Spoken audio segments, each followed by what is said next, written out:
Alright kids, sit down and shut up. It's time to read from your favorite book again. Unlearn from this handsome guy, Humble the Poet. Today we'll be reading from chapter 4, The Gift of Fear. I got 10 years to fill a stadium, but only 2 minutes to fill your cranium. Humble the Poet, signing in. Fear is a gift. I'm talking about the fear we have that gives us a jolt when in danger.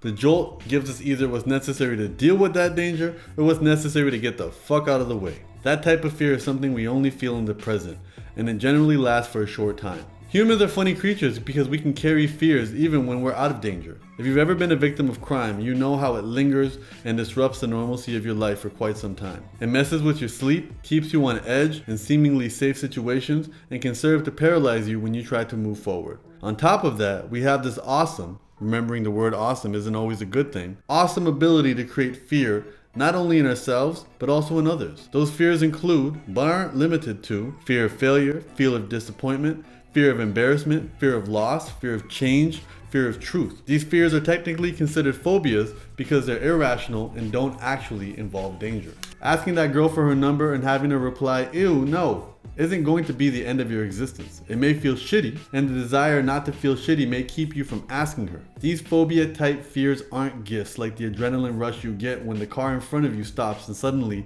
you need to react toot sweet. The adrenaline goes away after a few minutes since it served its purpose. Phobias only seem to grow in magnitude and multiply. We all have these phobias, and the ones we carry are as unique as we are. As a mass of people, we can have collective phobias, and these phobias have been exploited and used to control us like lab rats for decades. Word to Edward Bernays. We avoid these feelings by playing it safe or playing along. Our feelings of exclusion motivate our assimilation. Our fear of not being noticed motivates our loud behavior. Our fear of loneliness motivates the personal sacrifices and compromises we think are necessary to be accepted by others. We are all doing the same dance, but think we're in it alone because we're moving to different music. The courage we need to develop is not the knight in shining armor, super duper confident, unfazed courage. It's the recognition of what we fear and deciding that even when the tiniest baby steps, we move forward despite it. FDR said it during one of America's lowest times. The only thing to fear is fear itself. Whenever I have an issue or find myself uneasy or hesitant, I ask myself, what are you afraid of? Answering that question clarifies who I am and is the first step to overcoming that fear.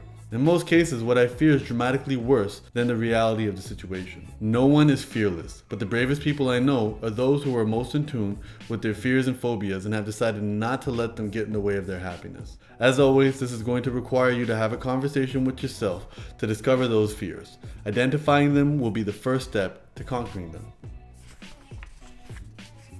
The bravest people I know are those who are most in tune with their fears and phobias and have decided not to let them get in the way of their happiness.